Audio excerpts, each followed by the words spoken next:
This was already delayed from last year because of the back and forth between state workers and the governor. We talked to state employees, labor unions, the governor, and political insiders. What could be the politics behind this tug of war between Newsom and labor unions? What's going to be chaotic is the uncertainty of how people respond to it. The clock is ticking. Governor Newsom's return to office mandate, which requires nearly all state employees to work in person at the office at least 4 days a week, takes effect next Wednesday. We don't need to be in office for 4 days a week or the whole week to work collaboratively. The running joke, you're going to be going into the office to telework versus just being at home. So Forrest Hansen, a state scientist with the Department of Water Resources, says the current hybrid format of in-person 3 days a week or so works. Hansen says he, like many others, was hired fully remote with no heads up they would move to in-person. With the RTO mandate, Hansen says workers will have to pay for lunch, parking, and gas. But the idea that state workers are responsible to provide profits to downtown business owners in this modern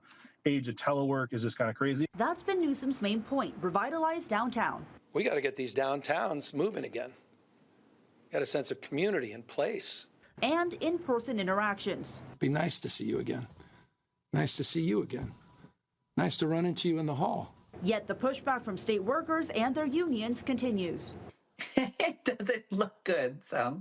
The administration is holding firm on the mandate. SEIU Local 1000 is the largest union of California state workers. President Anika Walls warns of something like a mass exodus and that rather than a one-size-fits-all mandate, telework should be a case-by-case discussion by each department. There's a lot of baby boomers that are at the tail end of their careers, right? And so I think the term for it is even the silver tsunami.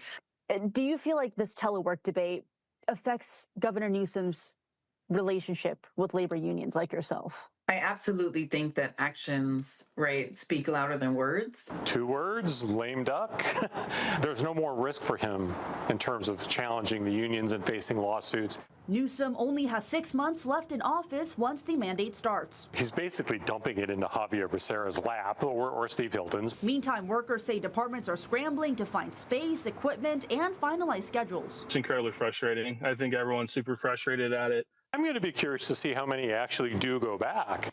On that last point, the state tells us compliance with the order, meaning in person at least 4 days a week, is required and that noncompliance will be addressed. And depending on the department, employees may be able to choose which days to work in person. Jenny Hutt, News 8.